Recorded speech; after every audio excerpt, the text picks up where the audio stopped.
And I'm like, why do they keep saying that? Because we are the only black people on the streets. But they kept on saying it, that this is not a targeted crime, these kind of things happen. We call it lucky number thieves, that they are lucky number thieves that go around at night and they keep trying doors. Hi guys, welcome back to my channel. My name is Laju. I'm a Nigerian living in the UK, and I share my experience as a mom, a Nigerian living outside Nigeria. So here we are again for another video. If you're new here, you're highly welcome. Please sit back, relax, and enjoy today's video. And if you're a returning subscriber, O'Shea, thank you so much for sticking with me. So today is story time. There's a lot to talk about today, like plenty gist. I like gist. Okay, so before I go into today's video, yes, we were robbed. I don't even know where to start. But the basis for this video is because of all that is going on in the world, really, the whole racism and everything. And it got me thinking, like, well, I should really talk about this too, because I don't know. I cannot say we were robbed because we were black, but it came. I thought about it. It came there somehow. It crossed my mind, and it made me wonder. So where do I start from? Let's look at it. 2020 has been an incredible year. You would agree with me that this year is like a decade squeezed into 1 year. So many things have happened, from Corona, COVID. We started with Australian fires. That's just on the surface. There are so many things happening even underneath that we haven't heard about, or they haven't gone viral. So we started from the Australian fires, and we were like, oh, and then we moved to COVID-19. And when we were just on that, now we've moved to racism.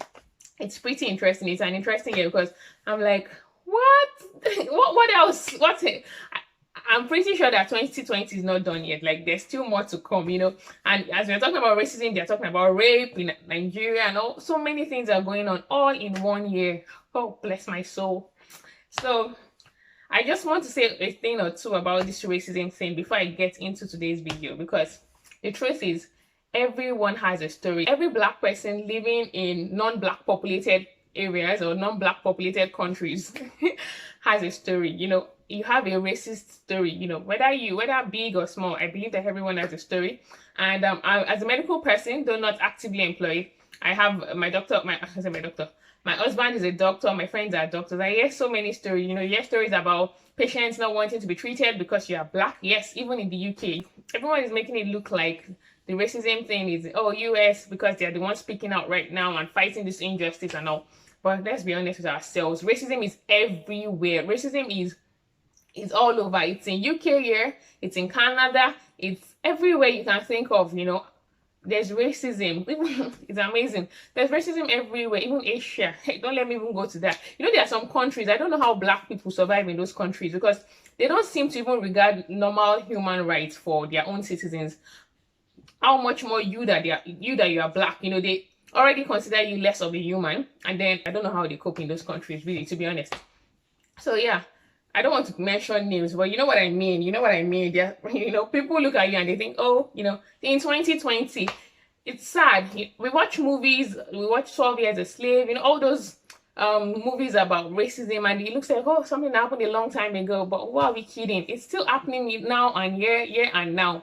Only God will deliver us. But in case you're wondering, I'm human. I have 2 ears. I have one nose. I have one mouth. No, I don't have a tail. Yes, I speak good English. I hate when people say that. I used to think it was a compliment, but oh my God, it's not. People say, oh, where are you from? You speak really well. I don't know. But it's not a compliment.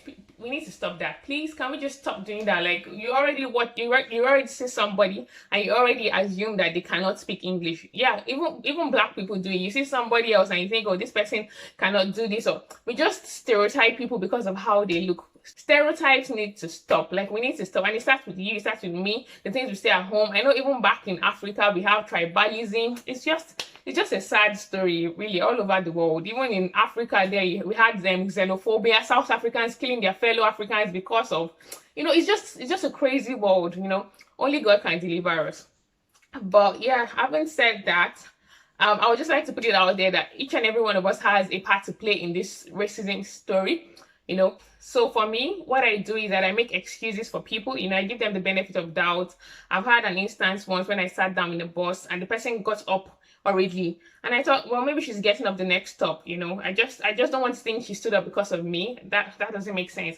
I've also had situations where this has happened to me like twice.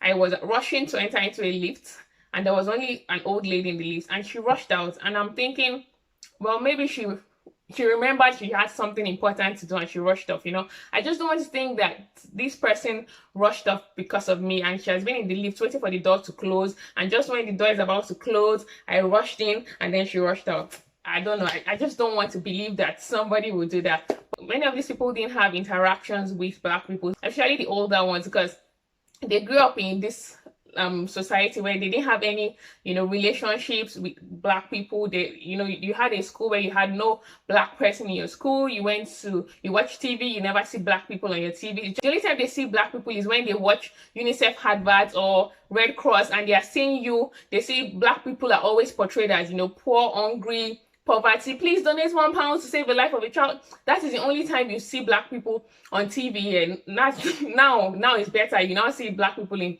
some movies and stuff. And thank God for Netflix. You know, now there are more African movies coming up and all that. That's if they watch it anyway. But my point is that more Black authors are writing and pushing their books. Oh, it's just now diversity is getting better, representation is being pushed forward and all. But my point is, many of these people are still in the dark. Many of these like older people or elderly people, they only saw you as, you know, below them. You know, they only see you when they watch. We need to talk about this UNICEF advert. I know there's poverty and I know we're trying to help the world, but man, oh God, let me not go there. I remember a joke. Can I just share this joke? Trevor Noah, if you know Trevor Noah, thumbs up. If you know Trevor Noah, like this video. If you haven't, I love the guy. Trevor Noah said that he can't understand why those adverts always portray Africa in such a bad light. Like, it was like, yeah, he grew up in a poor home and all that, but it wasn't that bad. But yeah, I have a Trevor Noah book. I'm a fan. So, you know, he said, the funny one was where he saw an advert where the child, there were flies, you know, and the child's mouth was open. And Trevor Noah was like, you know, no matter how hungry we were in Africa, our parents taught us to shut our mouths when we see flies. And the child did not shut her mouth, and the fly entered, and he was like, what? So that's aside anyway, jokes aside. It's not funny. That's poverty. Somebody is hungry. I'm going to cut this part off. And you know, it's always funny. They're always asking you to donate something to help this community find water to drink. Donate something. So if it's not Black people, the other thing they are begging for is animals. Please donate £1 to save an animal's life.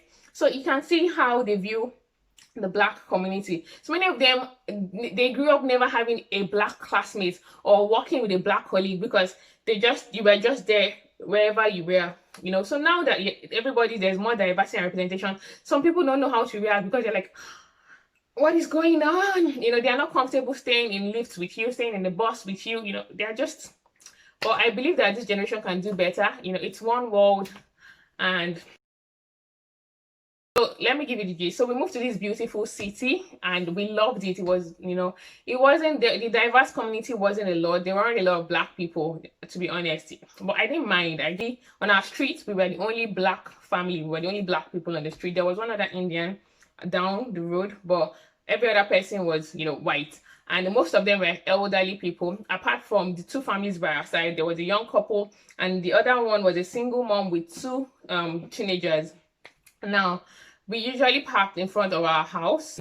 Our car was parked on the driveway. And one fateful morning, my husband was rushing to work as usual. And he kept on saying, oh, Laju, I can't find the key. I can't find the key. And I was like, check where you normally put it. Have you checked? Okay, check down. Check here, check here. He leaves the key in the kitchen. Now, don't ever leave your car keys in the kitchen. Now, my husband leaves the car key under his pillow. Once beaten, forever shy. So, he doesn't sleep. He's not under his pillow. Before they come and open, he's not under his pillow, please. But he keeps the car key in a safe place now. So we couldn't find the car key that morning. We searched everywhere. It was ridiculous. Like, the key was just here yesterday. Where is the key? Where is the car key? So I told him, you know what? I know where the spare key is. Let me get it. I ran up, got the spare key, and gave him, okay, run off, bye-bye.